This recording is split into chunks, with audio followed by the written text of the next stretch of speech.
continue to embrace truth, justice, peace, and a path to prosperity, I believe that America's best days can still be ahead. And I want to lead us forward. Join me now in the Read Revolution.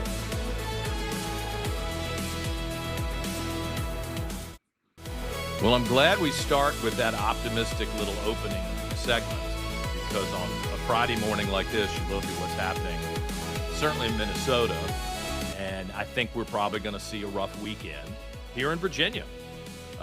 All over this young woman from ODU. You know, she went to ODU, this lady who was attempting to minimally disrupt the ICE activities in Minnesota. And, I mean, you can't deny it when you look at the video. She was running her car over this guy to try to get away.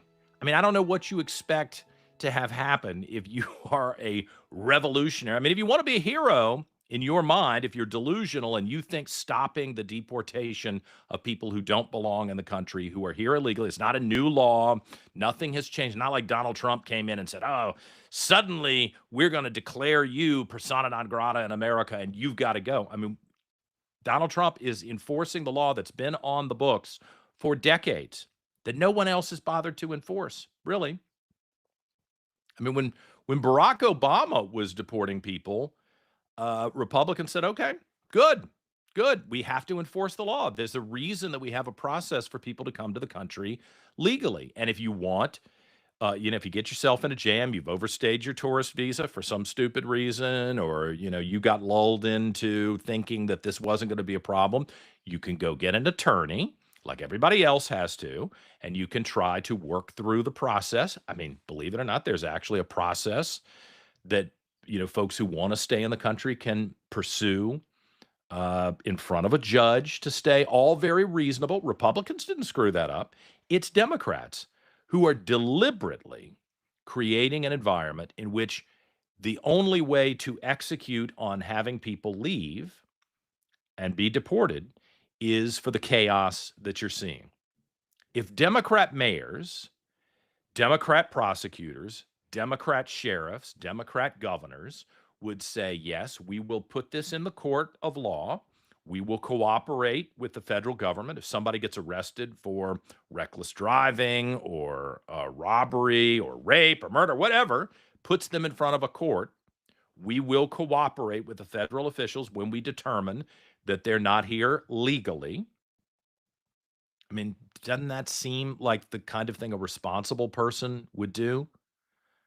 To say, we're going to cooperate so that we don't see chaos. This will be in a controlled environment where everything is transparent, everything is visible to the public, to the judges, to the spectators in the gallery.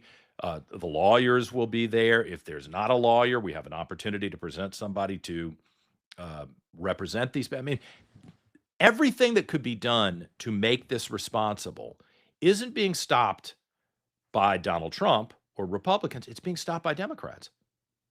I don't know. Could somebody point me, maybe I'm wrong. Could somebody point out to me a Republican who in the United States has said, no, we're not going to cooperate here. We want this to happen in the streets. I mean, you just can't. Republicans are not the problem here. It's Democrats who refuse to deal with this very real issue in a potent way.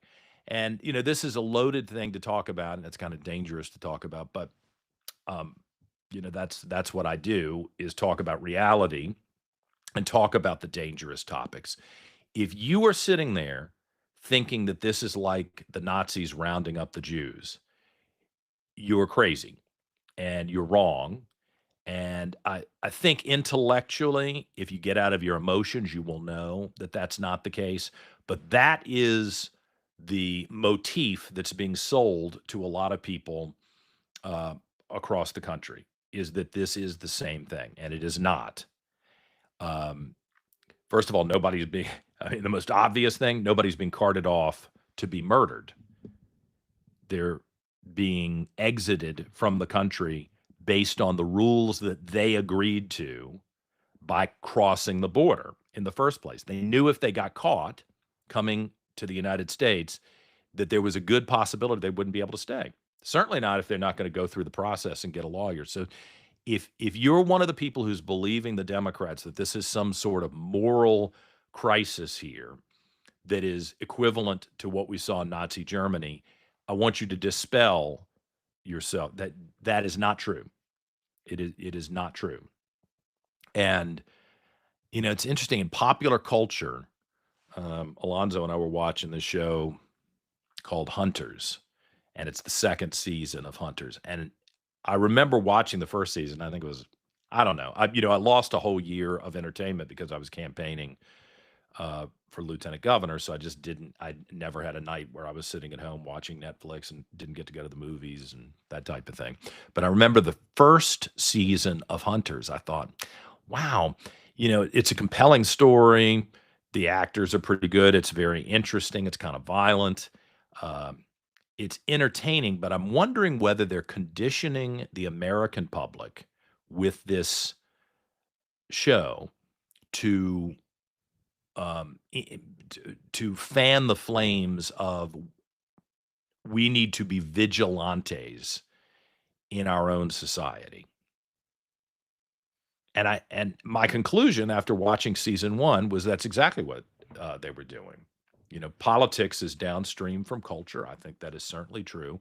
And if the culture is constantly telling you that you are a moral hero and that this is your chance to step up in your own time to take out the government bad guys as they hurt innocent people, then you're going to behave like what we're seeing across the country. And at some point, someone needs to say, all right, the allegation is that the Trump administration and that ICE are the equivalent of Adolf Hitler and the Gestapo.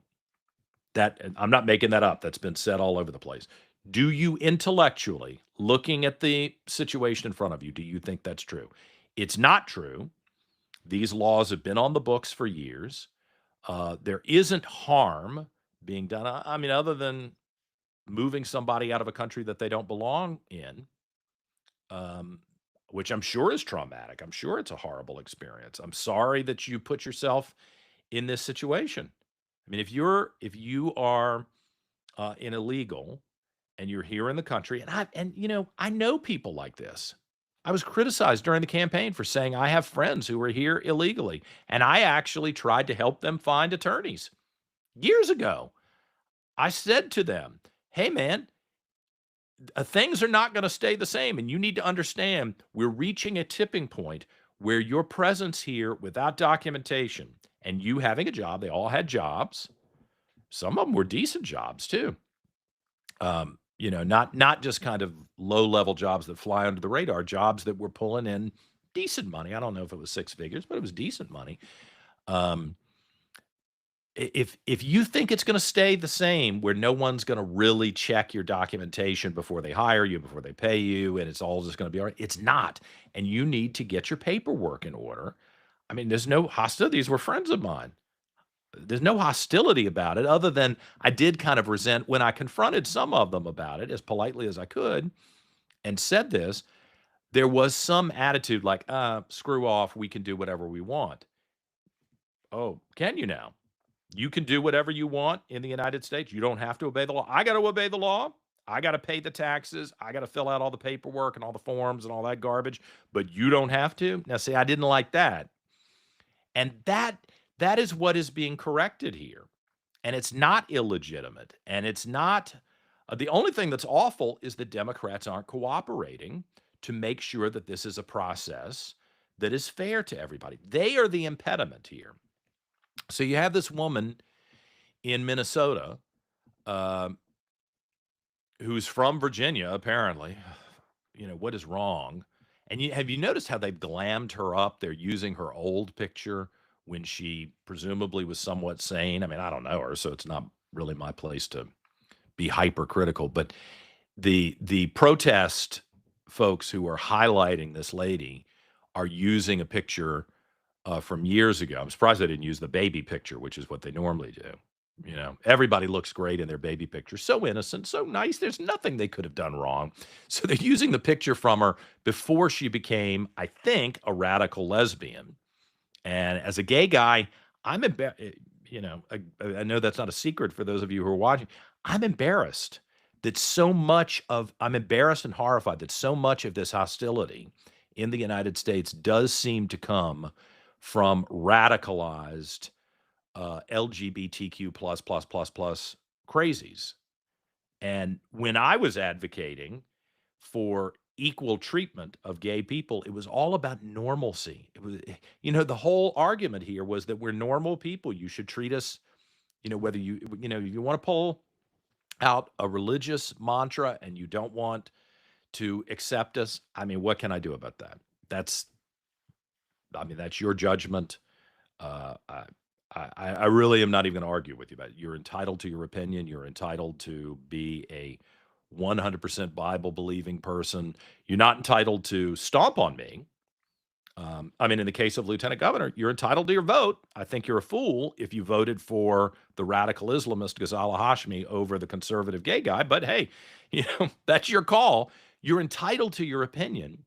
But what I'm really troubled by is that my whole argument was about normalcy in the 90s and early 2000, and that's being betrayed now by really radical, kind of unhinged, unstable people who, God, time and time again, you know how you have some friends of yours who are black, or if you're watching and you're black, you probably would validate this, I think.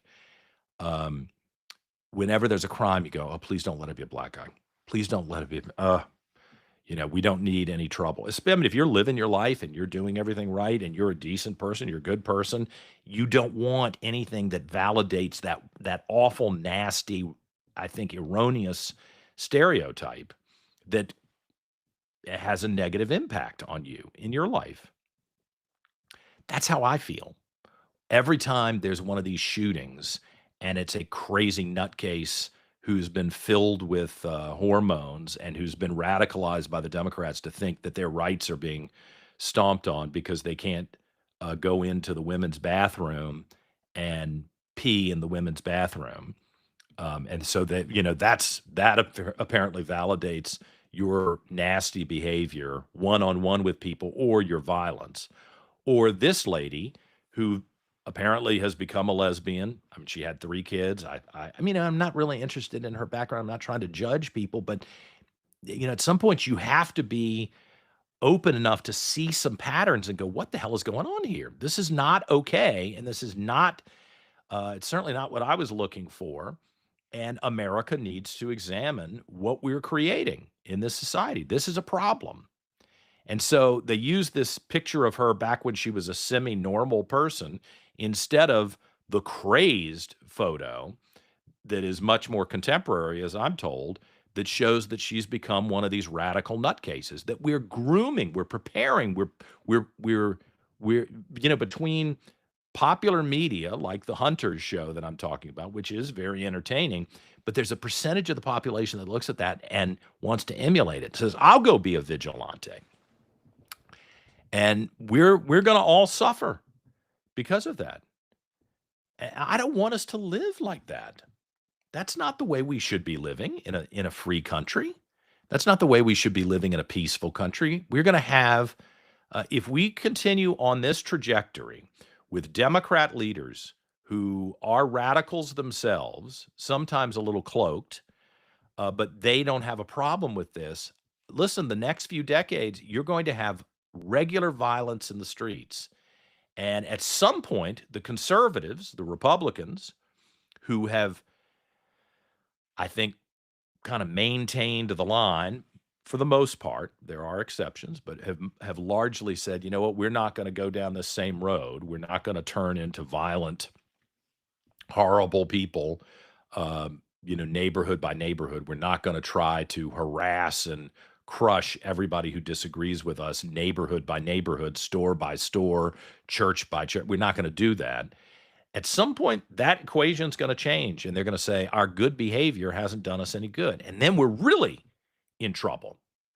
And I've lived in countries like that where I've watched the tipping point reach, and vigilante behavior is kind of normalized. People disappear.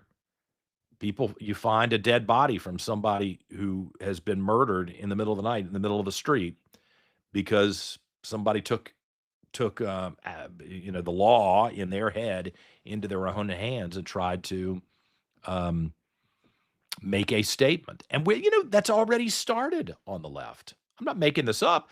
This morning, that Luigi Mangione guy is in court. And the left loves him. They love him. He killed a rich CEO of a company, and the left is bending over backwards to justify that.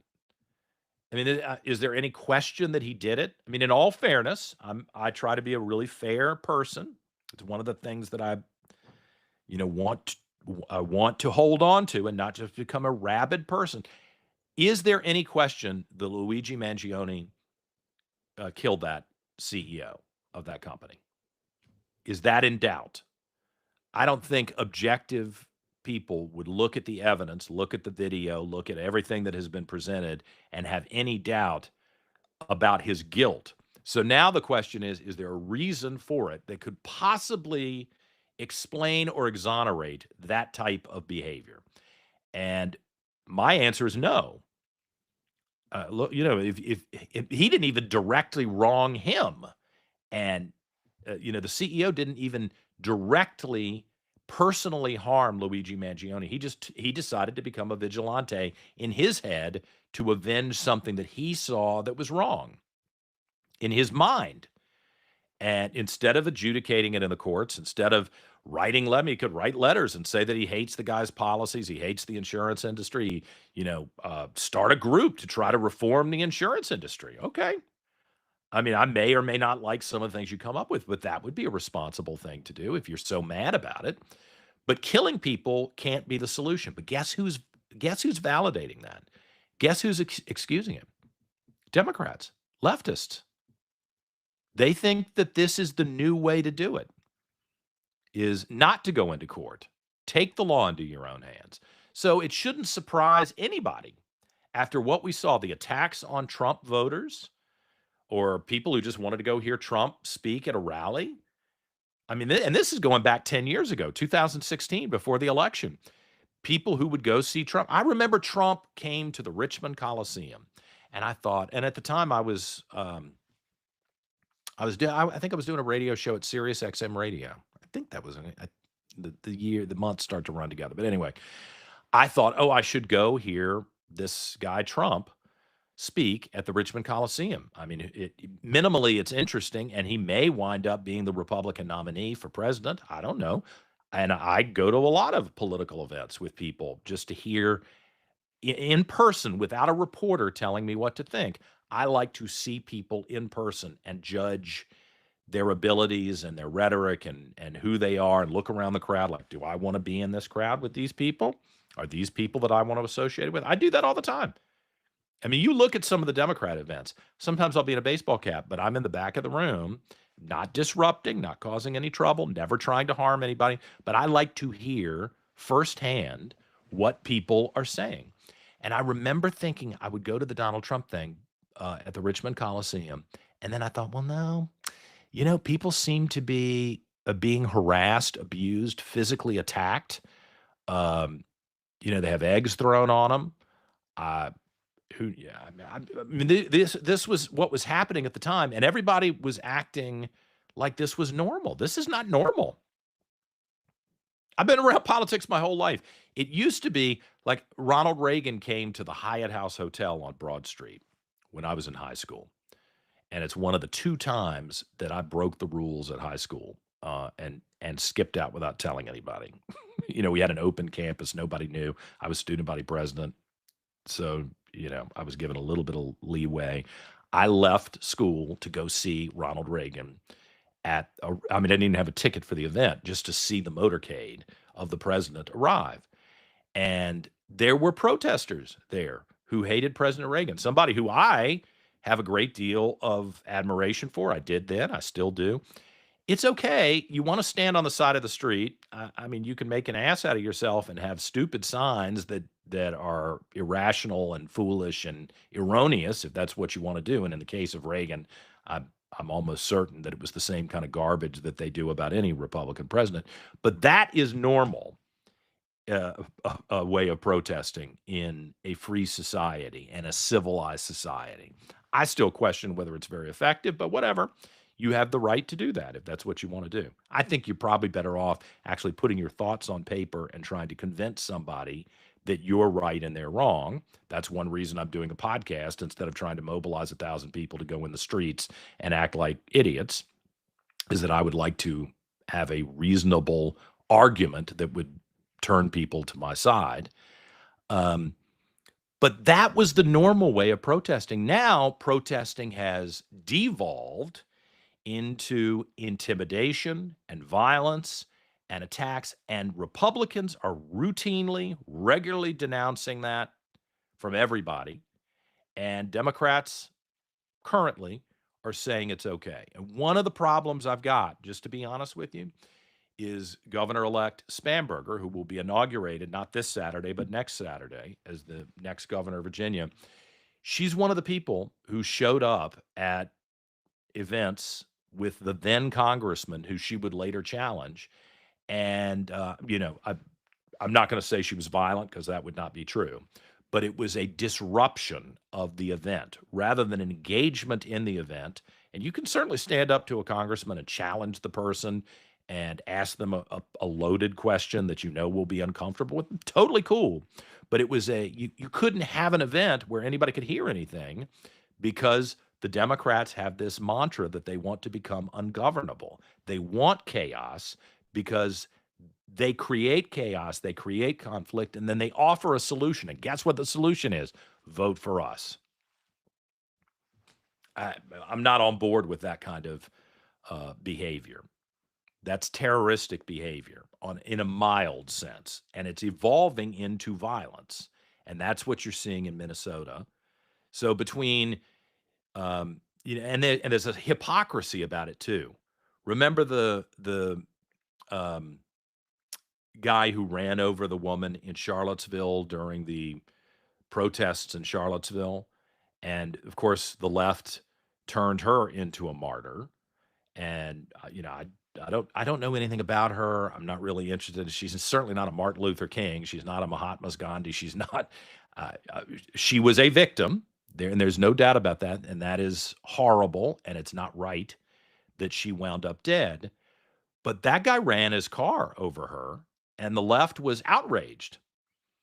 Ashley Babbitt was behaving badly, I think, trying to climb through the door at the Capitol, and they were thrilled that cop shot and killed her.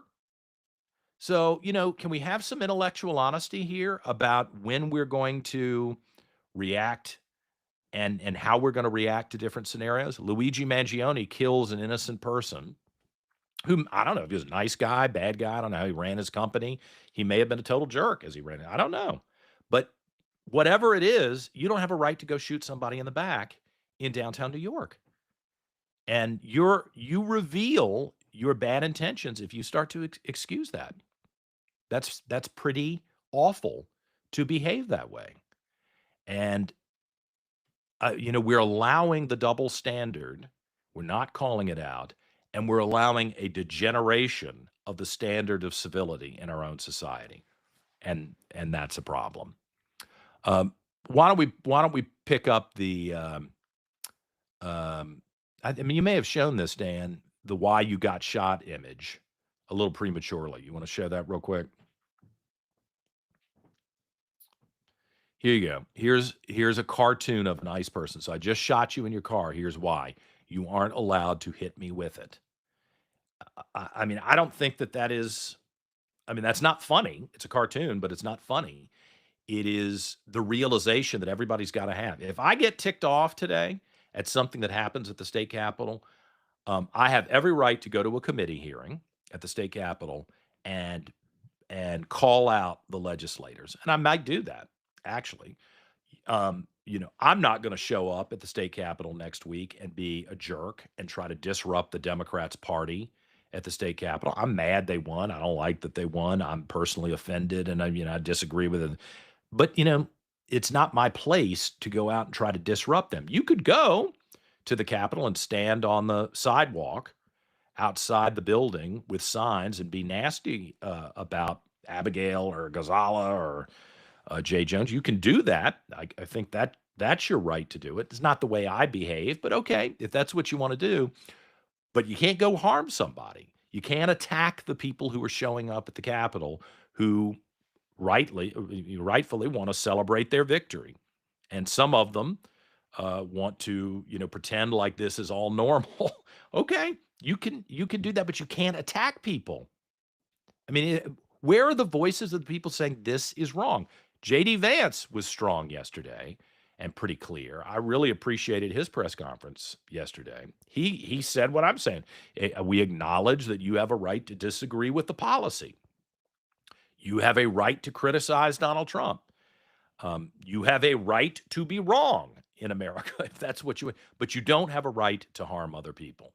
And responsible leaders and responsible voices need to stand up right now. It's late because it's been going on for years. We need to stand up right now and say, we all have to obey the law. If you want to change the law, you can begin the process of changing the law. You can try to convince people that the law needs to be changed, but going violent is not acceptable. I think you hear Republicans saying that, acknowledging our opponents have a right to speak out against things that we believe in. You have that right. You don't have a right to be violent. You don't. And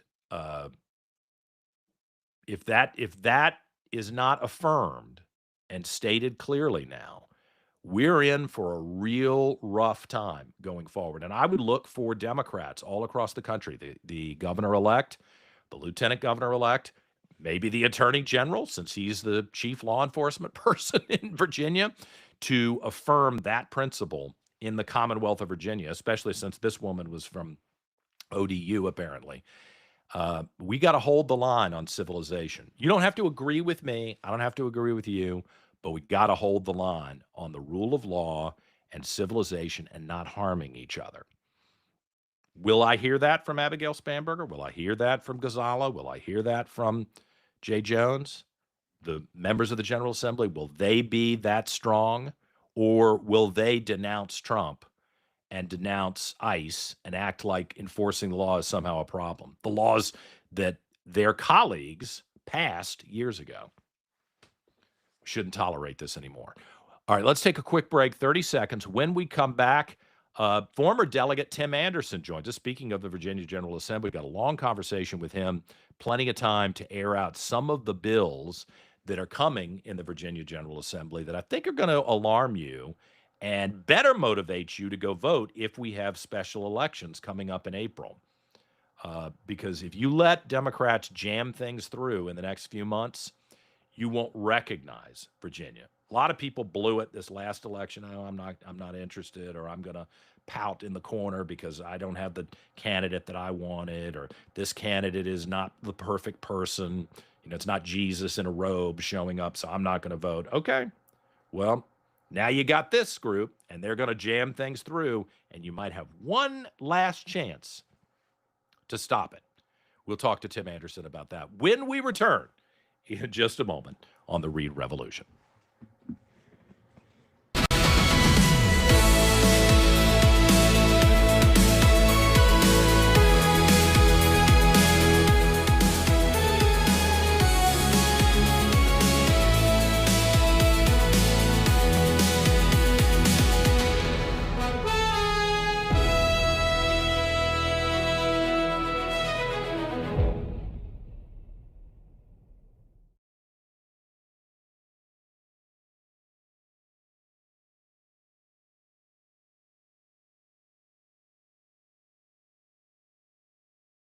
And we're back on the Reed Revolution, and glad you are with us. I'm John Reed. We saw a really devastating result in the most recent elections for Republicans, myself included, if we're being honest. And there was somebody down in Virginia Beach who was seeking to return to the Virginia House of Delegates, Tim Anderson, who served and I thought was really a fantastic delegate. He was pretty aggressive and assertive about a lot of issues, very articulate. Use social media, not the old school mindset of not engaging with people. And I really thought Tim was going to wind up unseating this current Democrat delegate and winding up going back to the Capitol, which would have been good for Republicans. Tim Anderson joins us now from Virginia Beach. Good morning to you, Tim. I appreciate you joining us. What do you? I don't want to dwell on this because it hurts my feelings too. But tell me what went wrong for Republicans this past fall. You think? Well, I mean, I think fundamentally we had not the most ideal candidate at the top of the ticket. And when your top of the ticket gets wiped out by 15 points, everybody down ballot loses. And that's fundamentally what happened here. I got into office because of Glenn Youngkin, and I did not get into office because of Winsome Sears. It's pretty much that simple. You can have at a local level where I run, you might have a 4 or 5 point swing, which I did from the top of the ticket. Where local Democrats will vote for you because they know you and they trust you, but you can't overcome 15 points. And fundamentally, that's the analysis. Now, we can't 100% blame every fault on Winsome, but she was certainly she got crushed, and when she got crushed, the rest of us got sucked up on that wave. Well, let me ask you this, and I don't want to turn this into a beat up on anybody, but is it Winsome or was it President Trump? In Northern Virginia, man, there were people who liked me, at least maybe they were just being nice to me, but they said, "Oh, I think you seem like a nice guy, but I'm not voting for any Republican as long as Trump's in office." And I tried to convince them, they wouldn't move off of that. And, I didn't mention that I'd voted for Trump on multiple occasions, but that they were not going to go for any Republican, it seemed. Do you think it was Winsome, or do you think it was President Trump, or a combination of the two? I think it was probably a combination of the two. So fundamentally, I think that certainly this was an anti-Trump referendum, the 2025 Virginia elections, and that was a fundamental problem with voters like you just described, saying there's no way in hell I'm voting for a Republican. But then I think you also had the Trump voters that had just a year before come out in much higher numbers stay home. And so we had kind of a double whammy where the people that were voting for Trump just a year ago stayed home. And you had the people that would have voted for Glenn Youngkin 4 years ago saying there's no way I'm going to vote for a Republican this time around. So it was dynamic. And at the end of this, I mean, I'll just be quite blunt and frank.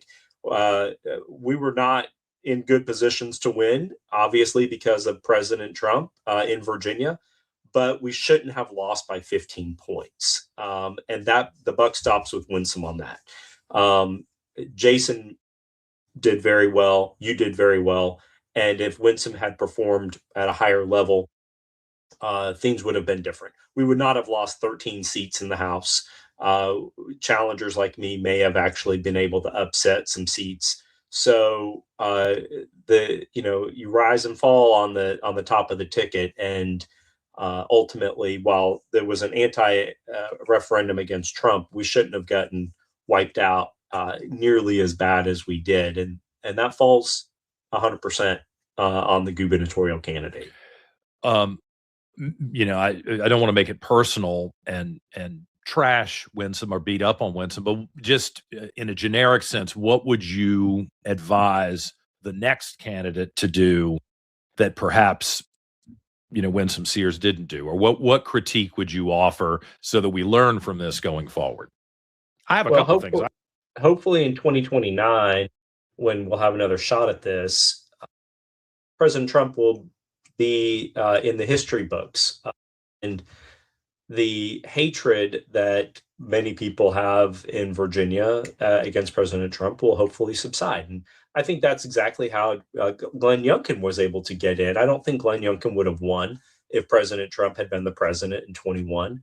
And so fundamentally, having Trump off of the national stage, and I'm not bashing Trump at all. I think he's doing great in the things that he's doing, but the voters in Virginia don't like Trump, and that's a fact.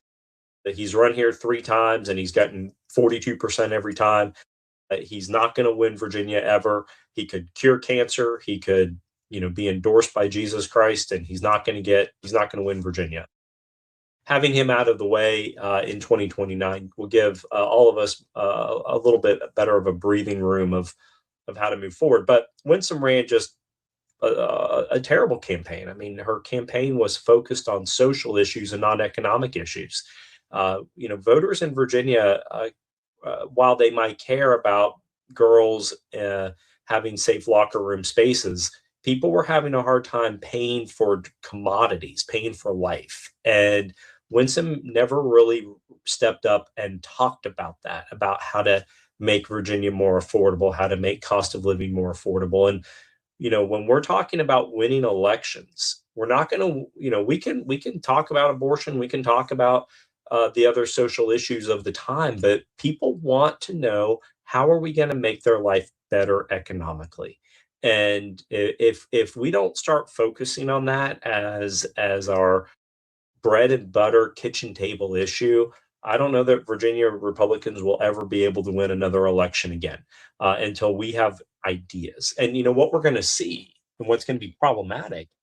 And I heard somebody say this to you on one of your shows. I think it was the congressman from Richmond, the former Congressman Dave Brat. He said Democrats are pro-business, and I agreed with that. They're going to do good things in Virginia for business, and I think we're going to have a pretty good, solid economy in 4 years, and we are going to have to be able to message how we can do it better, because I don't think that they're going to burn the state to the ground like the fear mongers think. I think Virginia is going to be, and always has been. It was good under Ralph Northam. It was good under Terry McAuliffe. Democrats can't mess up the state, but so bad. And I think we're going to have a pretty strong economy in 4 years, like we've always had. And we're going to have to be able to talk to voters of why our economic policies are better. Well, it depends on whether they get rid of right to work. Abigail Spanberger says she's not going to get rid of right to work, but then she sponsored the PRO Act, which makes it impossible for right to work to exist when she was in the Congress. I don't know what deal was cut to get Bobby Scott to go away and not hassle her and give her a free pathway to the Democrat nomination for governor. That's one business issue that I'm worried about. Maintaining the right to work status. I do think a lot of business people grabbed Democrats by the lapels and said, you better not mess with us on this, or we'll, pick up and move to West Virginia or to Tennessee or to North Carolina. And I don't think they're kidding about it. The other thing that I'm wondering is, can they resist the urge to jack up the minimum wage to what, this fantasy land living wage issue that they keep pushing, because that would cause a lot of people to, baseline folks to lose their jobs and increase inflation. I don't know whether they're disciplined enough not to do that. But the real reason I wanted to talk to you, Tim, and one reason there are a lot of reasons I enjoy following you on social media, is that you are one of the few people who seems to be going to the database every single day and looking at the bills that the Democrats are pre-filing before the Virginia General Assembly opens with this new arrangement with a Democrat governor, a Democrat House, and a Democrat Senate, which means if they can hold their people in line, and I think they probably can, they can push a lot of stuff through with no apologies. And then even if Virginians don't like it and they give Republicans some control of the Senate or the House in 2 years, Abigail Spanberger doesn't have to accommodate any of that. So what are the let's just narrow it. What are the top 5 things that you have seen that set off alarm bells or red flags for you that the Democrats are already talking about? Well, I think second look is probably the most egregious thing that we are going to see Democrats run through, and they're going to run through with applause and popularity on their side on this. So what second look is basically it's some kind of a parole system that Democrats have come up with, but they don't call it parole. Anybody who's in prison that's had served at least 15 years of their sentence, regardless of how long their sentence is going to be eligible for a petition to be released early. They can petition at the 15-year mark, and then they can petition every 3 years after. No matter what the crime was? No matter what the crime. So murder, rape, yep, child molestation. Yep, they can get sentenced to 5 life terms, and after 15 years, they'd be eligible to ask to be released. Now, it doesn't mean the judge will grant it, but it opens the door for that to be granted. And that's a real slap in the face to victims under the auspices of criminal justice reform and second chances and all of that. Because, if you have a heinous criminal event that's occurred to you, to your family, and somebody's dead, and the judge says they have to go to jail for 5 life terms, and then, you think it's over. And now in 15 years, you're getting pulled back in. And every 3 years thereafter, you're going to get pulled back in and have to oppose that. It just re-victimizes and traumatizes people. It also means the trial didn't mean anything. The jury decision, the judge decision means nothing. That's right. It allows the ability to change that. And this is where, Virginia was in some kind of a sense before Governor Allen took over and passed truth in sentencing. And fundamentally, I mean, the thing is that I can agree as a Republican that there are too many people in prison. I can agree to that. I think there are too many people in prison. There are a lot of nonviolent offenders in prison that shouldn't be there, that we should have alternatives for other than prison. But there are a good chunk of people that are in prison that are dangerous, and they're never, ever going to be good for society. They've completely breached their contract with our society, and the only place that they can be that will keep society safe is in prison. Those people, those individuals who've committed the worst of the worst crimes should never get the opportunity to see the outside of a jail cell. They're in custody for life. But Democrats are going to change that, and everybody is going to have this option, this second look option.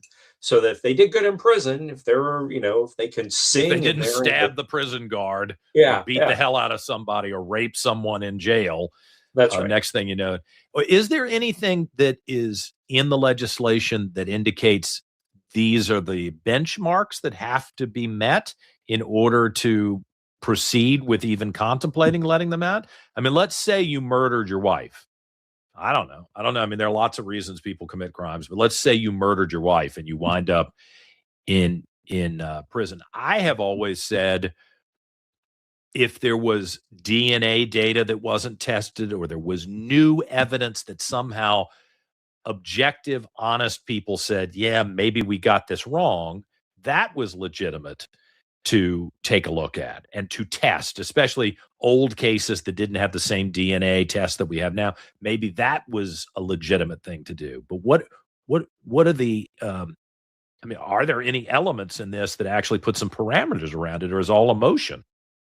There's been, in the previous bills they filed on the subject, there are not guardrails. It's going to be up to a judge to individually decide the totality of the defendant's sentence and conduct since sentencing to determine whether they should be eligible for release. So we get one of these crazy leftist, bleeding heart Democrat judges, and I think that's who Abigail Spanberger and the Democrats in the Senate are going to push through, right?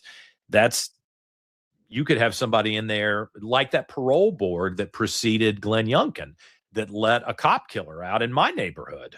And do you remember that lady's name was Adrienne Bennett. She's a judge down in Virginia Beach. Remember back in that day, she said one of her justifications for giving this guy early release was he was a good singer in prison. He had a magical voice. It's like, okay, what are you talking about? This guy shot a police officer in the face, point blank range.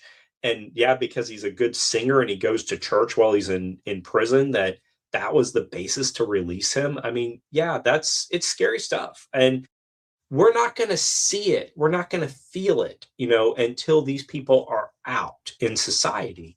And it will be 5 or 10 or 15 or 20 years, before, we're going to really feel all of the implication of these policies long after Abigail's gone. And, they'll try to blame, blame some other reason for that conduct. But this is a really big thing that people should pay attention to. And what's scary is that it had bipartisan support. Some of the Republicans were supporting this policy, and so they don't need any bipartisan support now. But it is scary that even some Republicans thought that Second Look was something that we should be leaning into. And look, I would be okay with Second Look if it was just for nonviolent felons. If it's, if you're in jail for 20 years because of some nonviolent felony, you should absolutely have a path to maybe get out sooner. But for the people, when the judge says life, I don't know. I think that should be life. It is interesting. The Democrats never draw those lines, and it makes me lose confidence and respect for their efforts, because like you, I can understand, and I've known people who've gone to jail, gone to prison, and maybe the initial charge warranted it, but then you look at the length of the term and you examine the person while they're there, and you think, okay, this person's not going to embezzle again, or not going to repeat the same behavior that put them in jail. They very clearly look like they have changed and turned their life around, which is a miracle when you're in prison. I think, to end that time and wind up a better person is Shawshank Redemption. It doesn't happen very often. The Democrats never draw those distinctions, and that's really problematic for me, because I'd like to think of a way to recognize people who've reformed their lives and give them a second chance. But when you don't draw those distinctions, how in the world could I possibly get on board with that? One dead kid who's murdered, one woman who's raped, I'm sorry, I'm not willing to let people out and then let that happen even one time. Forget it. And behaving in an institutional setting like a prison is not the same as behaving in public. And so somebody can be a terrible criminal and be a model prisoner. That doesn't mean that should be a basis for them to come back out. Carrying this bill? Well, so far, it had been previously carried by Creed Deeds, Scott Serval, and maybe even Marcus Simon. Nobody's filed it yet. The one thing that's very scary about this session is Democrats haven't really filed that many bills, which means they don't want this analysis on the front end. They're hoping they can sneak things through. They filed about 100 bills. There's going to probably be 1,200 to 1,300 bills that are going to be filed. They're going to dump them all sometime between now and next Wednesday. And that's kind of scary, because that means that they don't want people talking about them. And so we'll see. But the Second Look bill has come up multiple times in Virginia, and I think we can almost be guaranteed it's going to come up again this time.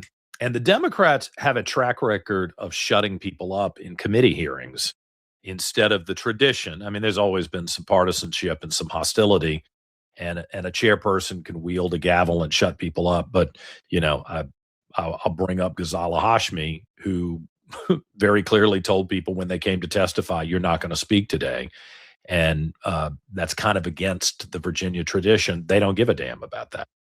Yeah, you drive 4 hours to go talk at a committee, and then you get 5 minutes to share with 10 other people. And yeah, they're not going to. And I've told people this. I said, look, you think going to lobby day is going to matter? It's not. Do you think Democrats care if 10,000 people are outside the Capitol for guns? They don't care. Trying to email them, they're not going to listen. So there is no real way citizens are going to be able to engage Democrats in this cycle where we are right now. There are no moderates left. Would you agree with that? They purged the moderates? Well, no, I think maybe Carrie Delaney is a reasonable Democrat. She's chair of transportation. I think that, quite frankly, many of the Northern Virginia Democrats seem to be more like, Reed, not you, but David Reed. They seem to be more normal, regular folks, but there's not enough of them to overcome the 13 new ones that are coming in. Mm-hmm. And the new ones that are coming in are I can't seem to Hardcore. find a moderate one amongst them. They definitely are coming in supercharged. And I also don't think it's unfair for me to say, observing the new speaker, a relatively new speaker, Don Scott, that he runs his caucus the way a prison boss might. And it doesn't seem to me, and I bring that up because I think people need to remember we have a speaker who is an ex-con who sold drugs and spent time in a federal prison. And this is a case. I'm all for second chances. I don't take people who've been in federal prison for serious crimes and elevate them to leadership. I just personally wouldn't choose to do that. I think there are some things that are disqualifiers, but there seems to be nothing that's a disqualifier with the Democrat Party. But he is going to crack the whip and tell his people, you either get in line, I think like he did with the election, with the rules that apparently the Democrat candidates had to follow if they wanted one damn dime from the Democrat coffers were set by him. And apparently you had to call every week and submit evidence that you were following the rules that he had set. On the one hand, I kind of admire the discipline. On the other hand, I'm like, oh, this guy, there's not going to be any variable in the way people behave. Yeah, well, I hope he can maintain that law and order approach, quote unquote law and order, but that heavy-handed approach, because the people that are coming in are going to be problematic. And so I don't think he's going to be able to do it. I think you're going to see splinters of the Democrats caucus into whatever they want to call themselves, the socialist Democrats or whatever. And they're going to become their own voting bloc, and they're going to have power in the General Assembly that freshmen generally shouldn't have. So I kind of hope you're right that Don can maintain this, because quite frankly, I would much rather Don Scott be calling the shots for the Democrats than Jessica Anderson up in Williamsburg. I mean, like these are people that we have real concern with, and at least we know who Don Scott is. And one thing about Don Scott that we definitely know is that he wants to stay speaker for a long time. And well, so no, that's true. He doesn't want to be a one or two terms and then out, even if he gets a painting. The quickest way for him to be out is for them to do what they did in 2020 with Eileen Fillercorn and just go crazy. Go too extreme. Yeah. And so I think he's going to try to impose some discipline. Hopefully he can. All right. You've hit one bill, and I extended that conversation for 6 minutes. So tell me the other four that you would flag for us to keep an eye on. Well, I mean, obviously, the constitutional amendments are big problems. We're going to see those come out immediately. They're going to be first day of order business. They are going to be voted on and passed on day 1 or day 2 of the General Assembly, which means that the law will allow then referendums to come in 90 days after the General Assembly passes these constitutional amendments. There's 4 of them in total. Each one of them has problems for their own reasons, and I think they're worth talking about independently, even over the bills, because we are all going to be voting as citizens on these in April time period. The fourth one, and the one that's obviously most recent and most sore, is we're going to see the Democrats are going to redraw the lines. They're going to ask for permission from voters to redraw the congressional lines to be able to draw Virginia into a 10-1 voting block. So currently there's 11 districts in Virginia, congressional districts, and we have 6 Democrats, 5 Republicans. They want to have permission to redraw the lines to make these Democrat favorable districts 10 of those and 1 Republican district. They're admitting they want a gerrymander. Yeah. And you know what? The Democrats are pretty happy about this, and I don't actually blame them, because we see what's happening in places like Texas. And Texas started all this, and Trump started all this, but they're basically saying, look, Republican states are drawing their lines to give them congressional advantages, so we're going to do the same thing in a Democrat state. And so it's an easy sell for Democrats to their base to say, fight Trump, give us the power to, put 4 more Congress people out of Virginia into the U.S. Congress. And it's gonna be a very, very warmly received amendment from Democrats. And The problem with Republicans is, as we just saw yesterday in Senate District 15, there's probably 80,000 Republicans in Senate District 15 that could have voted for a senator that would have been a Republican. And we had 5,000 people show up. 5,000 people out of maybe 80,000 Republicans bothered to come out and vote. And that's what's very concerning about the referendum is that Republicans are just not going to participate, despite the fact that we're all going to hate it. You're just going to see Republicans statewide not participate in an April referendum. So they get that power, and you will see them draw lines, and those lines will be good through Trump's presidency and the next president, whoever that is, in 2028. The lines will stay this way through the entire next president's presidency, before they would resort back to the nonpartisan redistricting commission. Yeah. Well, I think we've got to make the argument that Virginia voters set the example for the country by passing a constitutional amendment and very clearly saying that they didn't want this hyper-partisanship. I mean, it is a partisan thing. So, I don't know that you're ever going to completely get rid of it. But supposedly Virginians didn't want the hyper-partisanship. And I keep warning people, if you localize every national conflict or issue, you'll never have a day of peace in a country with 335 million people and 49 other states, because there's always going to be something happening in California that I hate. So if I'm trying to screw people over in Virginia because I'm mad about something in California, or mad about a drug dealer getting killed in Minnesota, or drug addict being killed in Minnesota, or what you pick the issue. And if I internationalize things, if I go march in the streets of Richmond with the pro-Hamas crowd because I'm angry about what's happening in the Middle East, you'll never have a day of peace in Virginia. Why would you do that? Yeah. I think that doesn't have the same emotional potency as what the Democrats will say to their own people about, as you point out, what the Republicans are doing in Texas. But I went to school in Texas. I can't worry about Texas. I can't worry about Tennessee. I got to try to make this a stable place. And it looks like they're undermining that. So that's one of the amendments.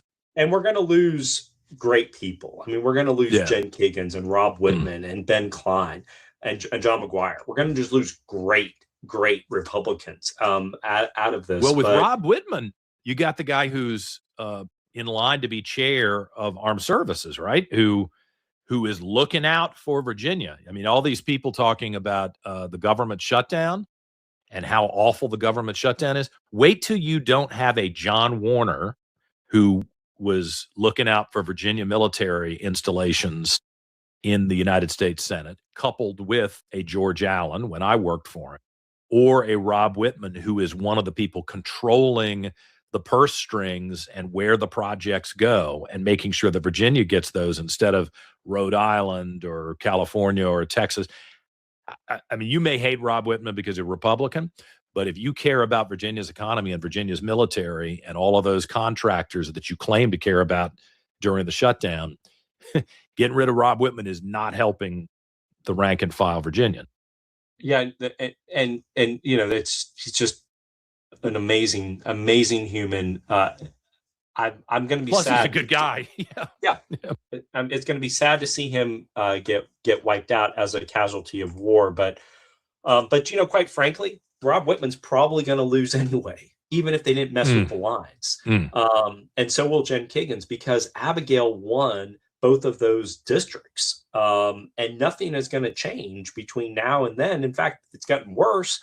As people's Obamacare health insurance premiums are going up, people are going to blame Republicans for that. At the end of this, while the Democrats created all this mess, Republicans are going to get blamed.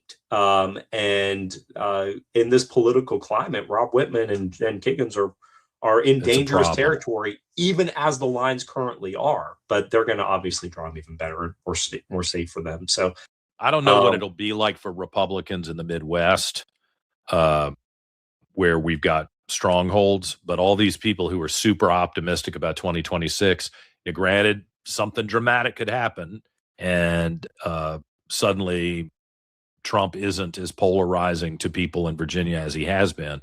But as things stand today, I think the election results in 2025 don't look good. All right, so that was the redrawing of the lines. Then you've got the restoration of voting rights for felons as soon as they leave prison. That's one of the other amendments, right? I actually like that personally. I've always been, I do gun rights for felons. I'm a big, like, giving people their rights back. I think getting people back in the voting process, invest them back in their community. I like all Does this that. include the gun rights? No, of course not. See, Of course right? not. I mean, No. The Second think Amendment, the Second Amendment this is not a reveals right. what they're really up to, Tim. That's right. They're That's just right. trying to get a bunch of cons to vote Democrat. I agree. I agree with that. I still accept that I'd still rather people be able to vote than not vote. I like that. The problem with this amendment and the other amendments we'll talk about is they're also including language about people who are mentally incompetent to be able to vote. And you see a sister bill that they filed that says if you've been appointed a guardian because you're mentally incompetent, that doesn't mean you still can't vote. And that's scary. Like, you have grandma in a nursing home who doesn't know her name, doesn't know her kids' names, and has to have a guardian appointed to her, but she's still going to be allowed to vote. That's a very, very scary language that they're embedding in the Constitution and also putting in a sister bill. And, people might say, oh, well, of course, somebody in assisted living could still vote. I agree. But if they need a guardian because they don't know their kids' names, then they don't get to vote for president. I mean, they don't get to vote for governor, but the Democrats are changing that. And we all know what's happening here. It's not them voting. It's their, these old people Their are caretaker. on absentee ballot, and it's their That's kids right. voting or the people at the nursing home voting for them. That's what this is about. And that's very, very scary language that's embedded in that felon constitutional amendment. Yeah.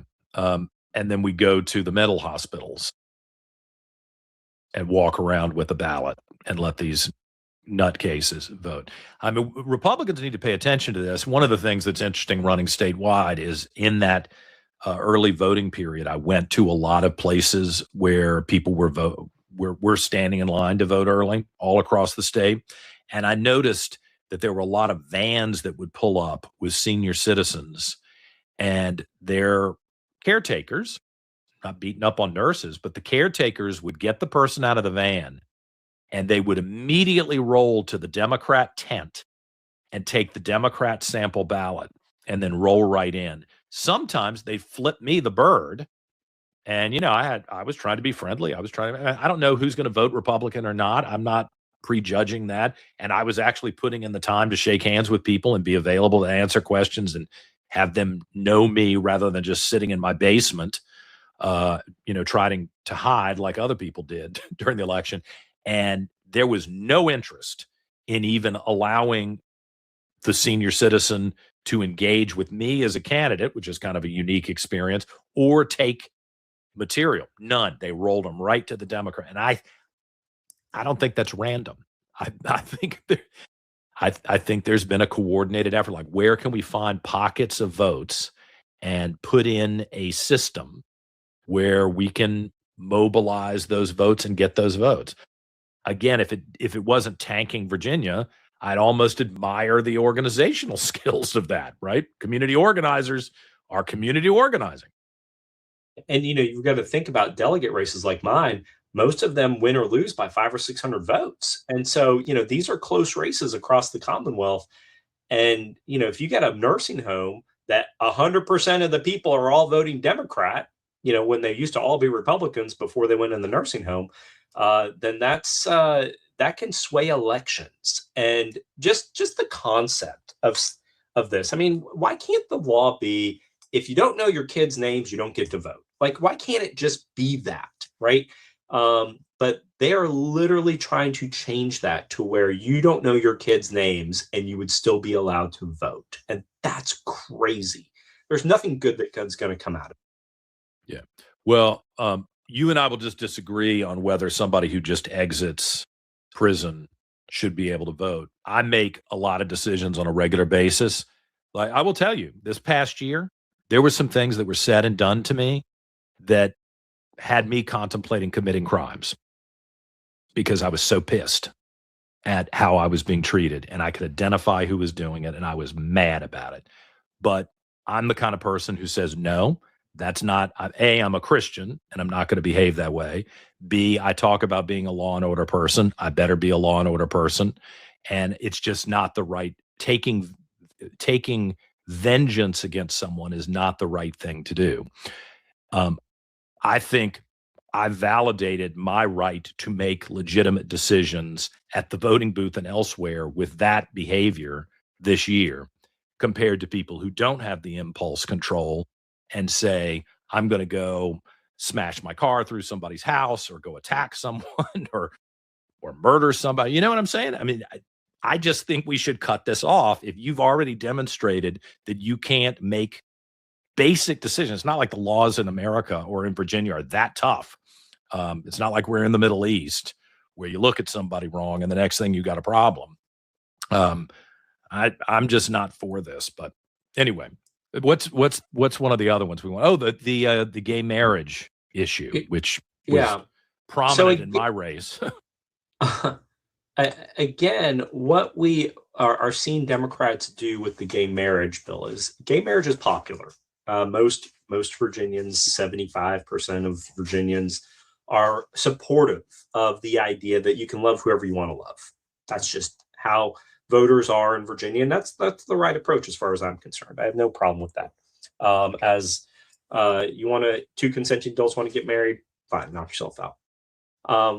The problem with the constitutional amendment is that they are embedding gender, the word gender, into the Constitution. And that is different. That is a big difference than two gay guys getting married. You are putting the word gender into the Constitution, and every state that has done that has seen unraveling of all of the traditional ideas of how law works. You know, there are states now that if you don't affirm your child's gender identity, if my son Alex says he wants to be called Sarah, and I'm like, the hell I will, your name's Alex, the state can take the kid away from me because that's considered child abuse. This is what we're seeing happening in states like Massachusetts and states like Hawaii, where you see once gender gets in, that's it. 80% of Virginians would say, yes, I'm okay with gay marriage being taken out of the Constitution, the prohibition against gay marriage being taken out. But I think that same 80% would say, no, I don't want the state to be able to tell me that if I don't affirm my child's gender, that I would lose them in a custody battle, either to the state or to a co-parent.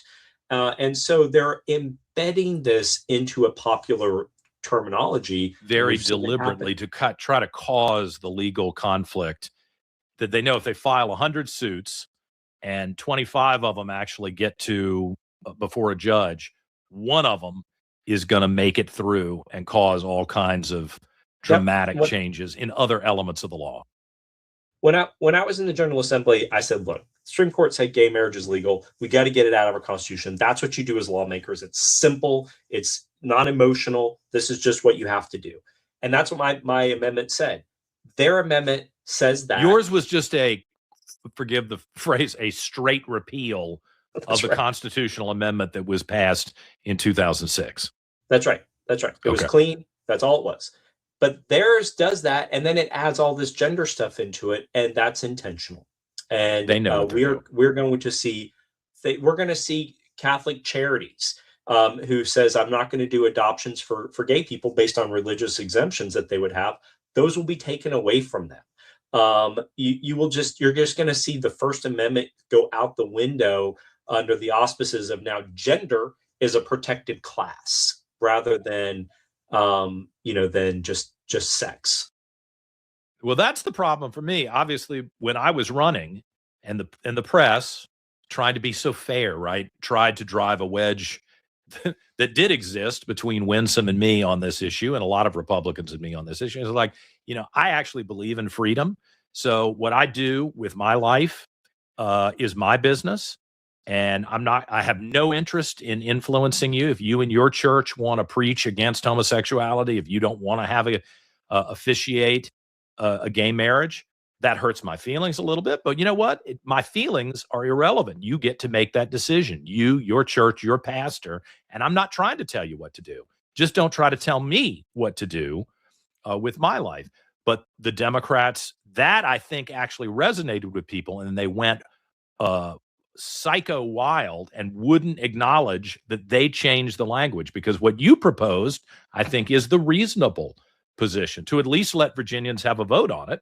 But And then the last one, I guess, just to be quick, because I know we've taken a lot of your time here, because I can talk about this stuff all day, is the abortion you just don't amendment. send me a legal bill for the 40 minutes. The abortion amendment is horrifying, because what it does is it takes all the guardrails out of the ability of future General Assembly people to put any regulation on abortion. Abortions through the third trimester for mental reasons, not health and safety of the baby, not health and safety of the mother, but for mental reasons. And everybody could say, oh, no woman aborts their baby in the third trimester just because she doesn't want it. Maybe, maybe not. But why are we putting that in our Constitution, right? Why are we basically saying future lawmakers can never regulate abortion in even the third trimester? At the end, So when there's no doubt this is a fully formed child. The debate over first trimester, okay, we can have that discussion, but are you telling me that if the boyfriend or the husband beats the hell out of the woman and says, you're going to have an abortion here, and she goes in and says, I want to have an abortion, that everybody's cool with that? I don't think that that's acceptable. That will be the law in Virginia once this constitutional amendment passes. And it is scary to think, why would they want that? I mean, 75% of Virginians are for gay marriage. They're also for abortion. They want the right to have an abortion. But then you ask the second question, should there be limits? And 90% of the 75% would say, yeah, limits around the 20-week mark is where everybody is saying this. And so why are we putting in our Constitution no limits whatsoever all the way through birth? Why are we doing that when no real Virginian really feels this way? And that makes it very scary for me that there's other reasons why they're doing that. And we could put on our tinfoil hats and be conspiracy theorists, but there are certainly ideas of being able to grow humans for the purposes of organ harvesting. And there's all these other things that you can let your mind think about, but there's really no real purpose. Why are we going to abort a 35-week fetus that's perfectly healthy? The mother's perfectly healthy, and the doctor says she can do it because having a baby would cause her mental health anxiety. Like, why would we put that in the Constitution if it wasn't for some other nefarious reason? And it's just fundamentally immoral. I think it completely denigrates the concept of protecting human life. And if you talk about stopping people who hate from committing crimes against others, the whole abortion industry began with the concept of trying to get rid of blacks. And it's shocking to me that no one wants to acknowledge that. And they've been pretty successful at eliminating a huge percentage of black births in America. And no one's worried about that. No one finds that to be kind of repugnant or racist or of concern. And we're going to take this next step. I'm glad you're flagging it. We'll talk about it because it'll be coming up really quick in April when all of these things pass. Tim Anderson, the former member of the House of Delegates, and now the guy that I look at on social media every single day to kind of see what he's tracking because he takes the time to look at these bills. I appreciate the chance to talk to you, and we'll talk again during the session. Good to see you, John. Thanks, Tim. All right, we're back with more. Take a quick break on the Reed Revolution. Stay with us.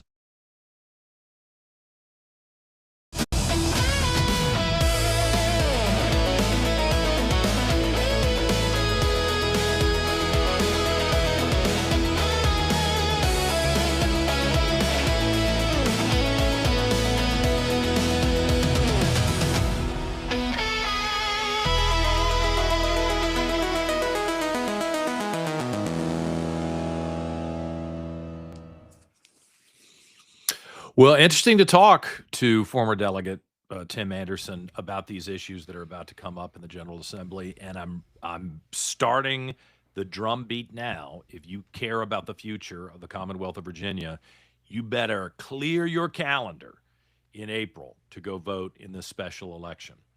I don't know. Will the special election have the 45-day voting? I wonder about that.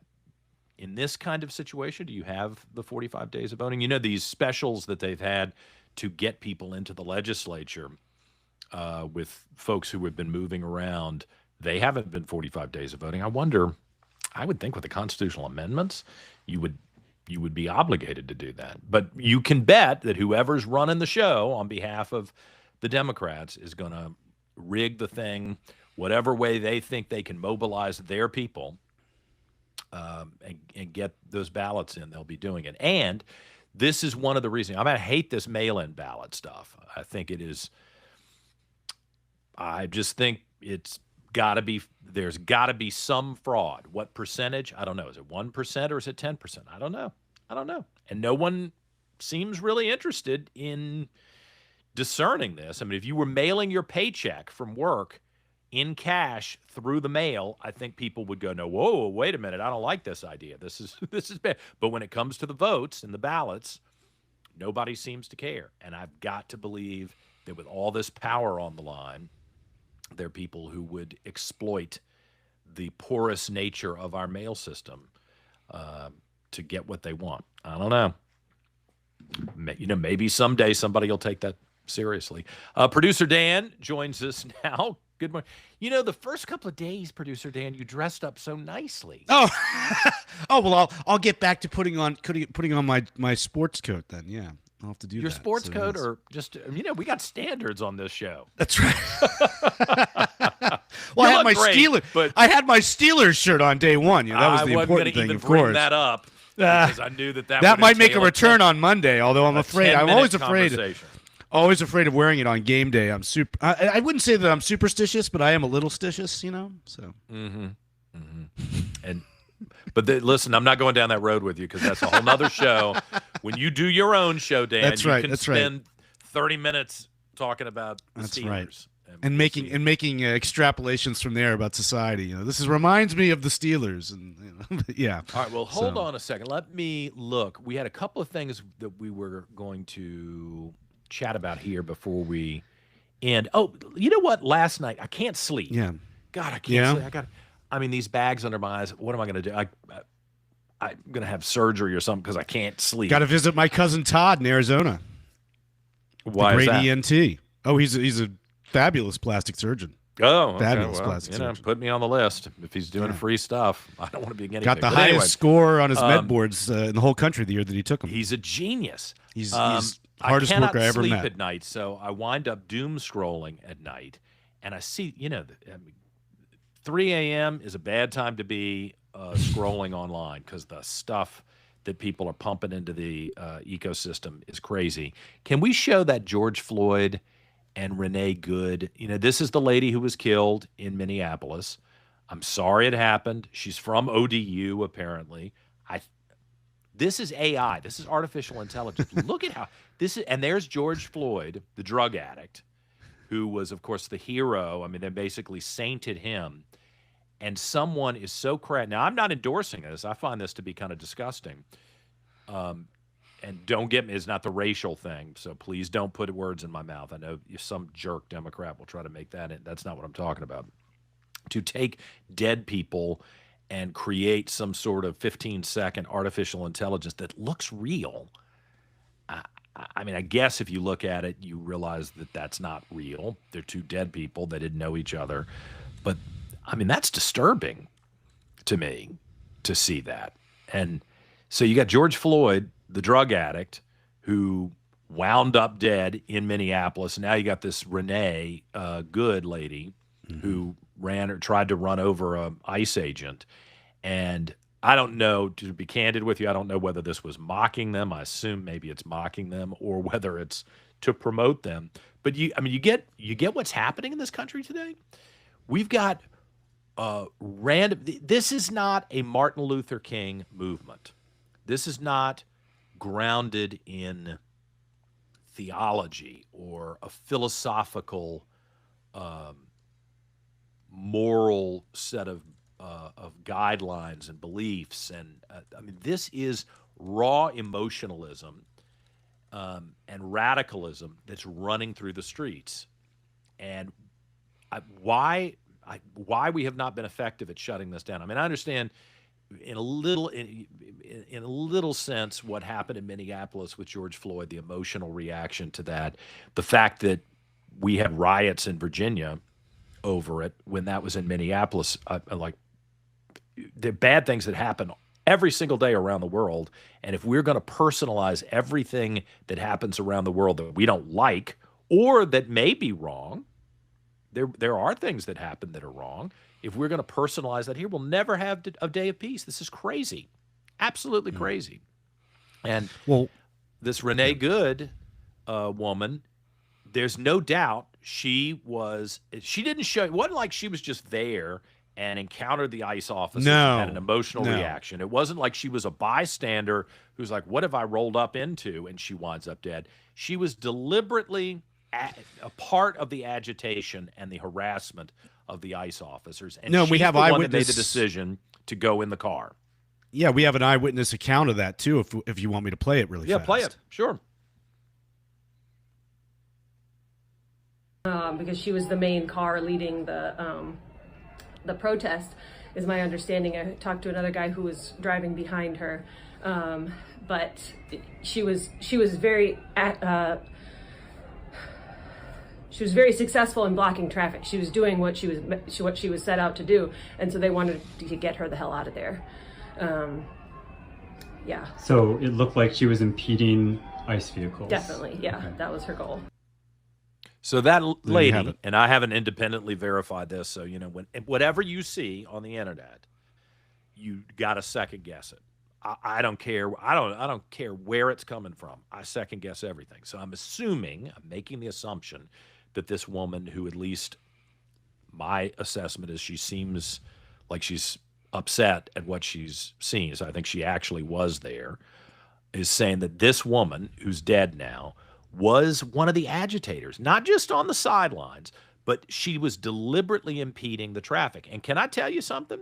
All these wacko leftists who feel very strongly about whatever issue of the day they feel strongly about, I got a message for you. Get the hell out of the road, because we're not, the society's not going to tolerate it anymore. You do not get to impede other people simply because you feel strongly about something. You do not. You can go to a public park. You can stand on the sidewalk. I don't think you should be allowed to stand on the sidewalk out in front of somebody's private home. Personally, I think that's disgusting and crosses the line, but I don't get to make those laws. But you don't get to slow down and stop the traffic in the road, or sit down in the road, or have your march impede everybody so that they can't get home, they can't get to the hospital, they can't get to work, whatever they do, go to the gym. I don't give a damn what it is. Americans, wherever you are, deserve to be able to move wherever they want without you impeding it. And if you do that, I am not surprised. I'm actually surprised more people haven't gotten their butts completely whooped by people who are ticked. Like, I don't give a damn what your issue is. I'm not going to be impeded. But when you cross over that line and then you start not just impeding the cops, but threatening their lives, which is, she's the one that hit the gas. Nobody forced her to hit the gas. She hit the gas. Yeah, she was a would-be vehicular assassin. She was a would-be vehicular assassin. And I'm glad that you brought up James Fields from 2017 in Charlottesville, because that's what I've compared this to keep things consistent for the sake of our friends on the left. This interfered with a work group chat of mine last night on text message, but I said, look, let's have a simple formulation here. What the guy in Charlottesville in 2017 did was wrong. What the woman in Minneapolis did this week was wrong. Very easy takeaway. Somebody shouldn't arbitrarily drive at or into other people with a car. I don't see how that's rocket science. That's a pretty easy takeaway. No, the only reason the Democrats are excusing this is that they hate the ICE people, and that they got to exploit the dead woman in Charlottesville, and turn her into some sort of Martin Luther King Jr. Heather Heyer was her name. Yeah. Well, I try not. Recall. Yeah, I try not to bring up these people's names because I'm not looking to add to that. But I mean, it's situational ethics, and that's not okay. That's not okay. Trying to kill somebody with your car or run somebody over with your car is not okay. And that's, I'm telling you, if we don't get a hold of this, Republicans and Democrats alike saying we're not going to tolerate this anymore, you will see more protesters who they'll be sitting in the middle of the street on Broad Street in Richmond, and somebody's going to say, screw you, I'm running right over you. They're going to honk the horn. They're going to stop about 20 yards back and scream out the window, get out of my way, and then they're going to run people over and kill them. And do we want to live in that society? I don't want to live in a society where you think it's okay I hope not. to impede me. Not acceptable. And I think we both would have a very different perspective on this if, goodness forbid, the officer were antecedently shooting at the woman ahead of time. But that is not what happened. That's just not what happened. She stepped on the gas and went for him. And it goes back to the graphic that we had earlier. Like, look, if you try to run me over, that's everybody should be on notice now. Play stupid games, win stupid prizes. Exhibit A for play stupid games, win stupid prizes. And I hold myself to the same standard. And you and I discussed off air yesterday that whole lie about, white people don't have to have the talk with their kids. Bull. When I got my driver's license, my dad sat me down and said, if you get pulled over late at night, God forbid you're drinking or whatever the reason is, you obey the cops. And if you think you've been screwed over or mistreated by the cops, we will deal with it after the fact. But you better not get yourself into a bind with the police on the street. Live to die another day. That. Now, was that racially motivated? No, not in that conversation. But honestly, in the new iteration of America, white people should wake up that we're already beginning to see reverse racism validated in this society, where you can discriminate against a white person as long as you say, this is social justice and equity to accommodate or fix wrongs in the past. I'm not going to argue with you about whether things were done incorrectly and unfairly and with bigotry in the past. They were. But discriminating and harming people today to try to make some sort of sense of vengeance about the past cannot become the norm in America. And that's what's happening. Well, what you're talking about at Godwin, that was absolutely a part of driver's education. At Godwin, my excellent driver's education teacher, Terry Mitchell, told us all what to do at a traffic stop with a cop. So everybody in my class, normal people do that. Yeah. It's another one of these manipulative arguments trying to shut you down and make you feel bad. I mean, look, if I'm in a blended family now, I'm not stupid. I would tell Alonzo and other people in his family, young or old, go along. But, Alonzo's got a bunch of people in his family who are cops, and they were offended. I don't want to put words in their mouth. I get in trouble if I do that. But I think they were offended by that whole argument. Just no matter who you are, and you could be an elected official, you better handle that situation correctly with the police. It's just, and if at the moment, I don't think we have wide corruption in the police force. I'm not saying it doesn't exist, and I saw some things in some of the places I traveled in the United States that were very worrisome when I was younger. I don't think that there's widespread corruption in the police force. I don't want to say anywhere, but in America writ large.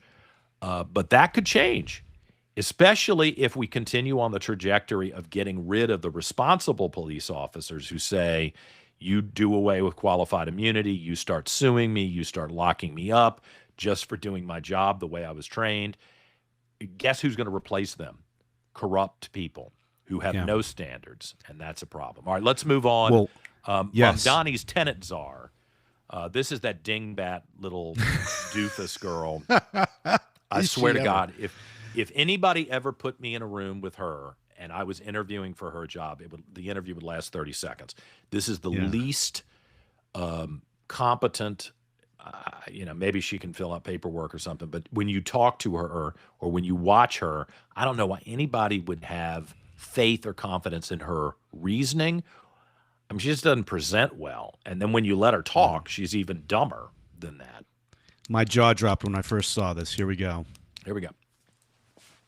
What I am envisioning is a world in which the housing is owned by a collective and people are paying 30% of their income in order to live in their housing. If your income is zero, you pay zero. If your income is $500,000 a year, you're paying 30% of that.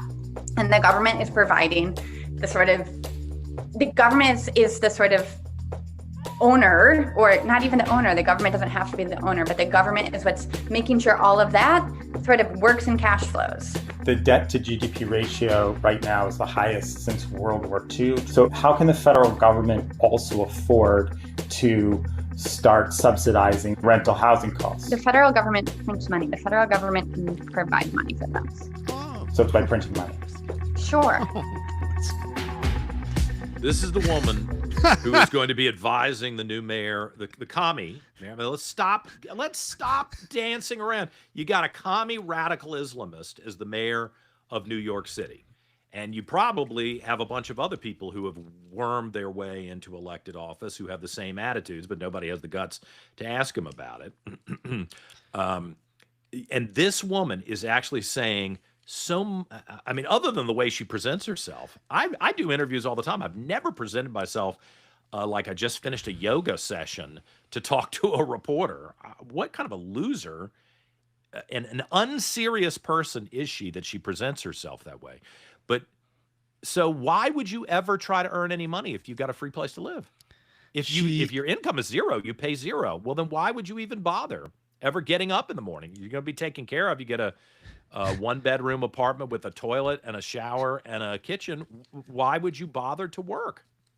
John, she literally learned everything she knows about economics from the movie Dumb and Dumber. I mean, just like, oh, here you go. She looks like a character from that movie. That's. I hate to keep focusing on the way she presents herself, but people present themselves to make a statement, and it also reflects how serious they are or are not, and that's absurd. Then the next, out of the 3 or 4 dumb things, ridiculous things she said, the Reason reporter mentions our debt, $38 trillion in debt, which I don't know why everyone is not freaked out about that. It is outrageous. We are in big trouble as a country. I don't care who the president is, Republican or Democrat, Donald Trump, whoever. We're in big trouble, and no one seems to actually be alarmed by this. He points that out to her, and her flippant, stupid response is the government can just print money. You want to know why societies collapse, governments collapse, and societies collapse? Is dingbat idiots like that lady, who she's not just a commentator. You can go to a bar any night around the country and talk to dumb people who will run their mouths. She's actually going to be in a position of authority in New York City. And one of the reasons I'm worried about it is we're all going to get taken down by idiots like that. Folks, why did prices just rise like 100% in the last 5 years? Because of the influx of all this money during COVID. That was, we'll just print more money. That's right. I mean, it's not like we haven't seen this movie before and don't know how it ends. This is what's so alarming about all this. This is just history repeating itself. Pay attention. Well, that's why we're playing it. I wish somebody had dug up these interviews prior to Mamdani winning as mayor of New York. And, in the case of Virginia, I wish people had actually done kind of hard-hitting interviews with some of the people we just elected. Yeah.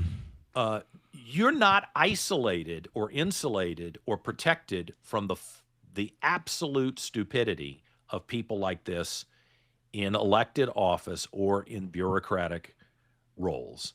And that is one reason why I quit the radio station and ran for lieutenant governor. I'm like, is anybody paying attention here? Do you see what's happening? You are putting people in charge who are totally economically illiterate, who do not understand history at all, who are going back to the worst, most discredited theories about economics and, quite frankly, social and cultural norms. And they're pushing that with a new package on us today. And I don't know how dumb you have to be to think that somehow we're going to wind up with a different result if we repeat the mistakes of the past, compared to really smart people in Eastern Europe, really smart people in Western Europe. I mean, not everybody's a dummy in Central and South America. There are a lot of very, very smart, successful people who have bought in to the socialist, communist, communal lie. And, okay, if you haven't seen it tried, maybe you try it. But then once a whole bunch of people die and starve and your grand society is crumbling into the ocean, you should probably recalibrate and not do that again. And we're about to make the same mistake in the United States. And I think a lot of conservatives, typical, we're conservative, we sit back and go, oh, well, let them learn from their mistake. No, they're not going to learn from their mistake. We're all going to go down. And I got a problem with that. I did want to show yesterday, Yes. I mentioned the Richmond Coliseum, which, of course, LeVar Stoney, the mayor, again, this is another example of Democrats abusing their authority. LeVar Stoney wanted keep it up, Dan. LeVar Stoney wanted everybody in Richmond to vote for this plan for a new Coliseum project that was actually a very interesting plan, but typical. You call Donald Trump a tyrant? LeVar Stoney unilaterally made the decision to close the downtown arena, the Richmond Coliseum, in order to force people to vote for the proposal that he wanted. The Coliseum was doing well. The Coliseum, I think, I've been told, I haven't looked at the books myself, was actually back in the black. Was it the biggest thing, competing with John Paul Jones Arena in Charlottesville and some of the other arenas on the East Coast? No, but it was a solid arena that was doing well. We had a national championship arena football team that was competing there. He made the decision, to hell with all of that, we're closing the Richmond Coliseum. Now, years later, the thing is in decay and nothing happens there. And if you come to the state capital of Virginia, one of the oldest cities in the United States, this is what you're greeted by, is at the outside of the building wrapped in fence and razor wire with homeless people. I mean, it stinks like a urinal because everybody takes a leak out in front of it. I mean, I can't overstate how bad this situation is. And this is the first picture I've seen since the thing closed of what it looks like on the inside. You didn't think it was awful, Dan? You thought it would look worse? I think it looks pretty bad. It doesn't look great, but after all these years, I was thinking it was going to look even worse than this. You thought they would have had high school raves with fires. Yeah, Okay. Well, I told you off air yesterday. I was at the infamous 2001 Michigan State Virginia game. And I think it was part of one of the early ACC Big Ten challenges. This was when Michigan State was defending national champion, and the game had to be canceled midway through because the floor. The conditions were unplayable. It was just the floor was put down on top of the ice, and the ice right was coming through. And yeah, they were just constantly trying to sweep up the condensation, and ultimately just was too unsafe for the players. I mean, you're not supposed to make an argument for closing the Coliseum, but the place had problems, but they had fixed a lot of those problems over the years, and I guess my point is now Richmond is not on the tour. All the events, all these events start in Baltimore. They go to Norfolk. They go to the Hampton Coliseum, two facilities that were built the same year as the Richmond Coliseum. The state capital of Virginia, run by Democrats, lock, stock, and barrel, is off the list. So Richmonders have to drive to Charlottesville, have to drive in, and that's a first world problem. Where do you have to go to see a concert? But again, Democrats don't think like business people. You have now cut off one of the major revenue streams and tourist attractions in your capital city because you're a foolish Democrat who doesn't understand economics and who has a streak of tyrannical belief that you can just shut this down and force people to go along with what you want.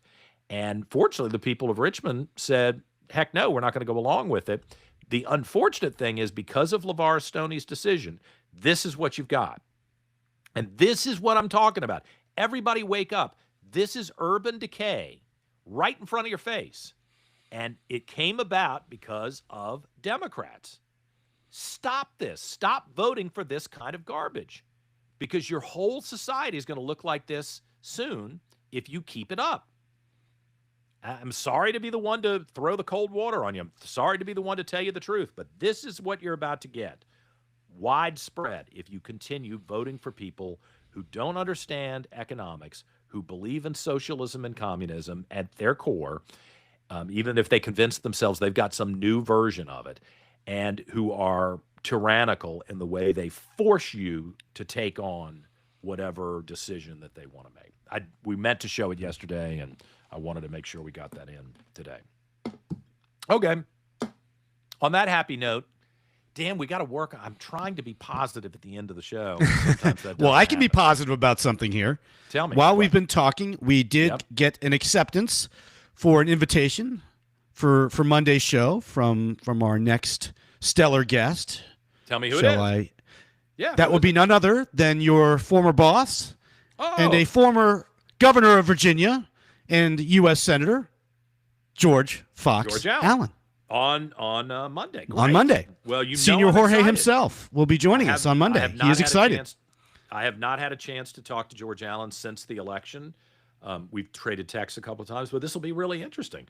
On Monday, the former governor of Virginia, George Allen, is with us. Plus, I think we're going to have a couple of reporters who are covering some of these key stories in Virginia and across the country. So you'll want to stay with us. And I am only 44 minutes over our time limit here, Dan. So we're doing great today. Yeah. When we hit 2 hours over, or 1 hour over the time limit, then I've really messed up. All right, so that's right. going to do it for us. Producer Dan, I'm always appreciative. We will see you back here tomorrow, live at 10 o'clock. Of course, you can watch the Read Revolution podcast anytime on the venues where it streams, Facebook and Twitter, and on YouTube. And, of course, I hope you'll follow the subscribe button and give us a like and a good review. Back tomorrow on the Read Revolution.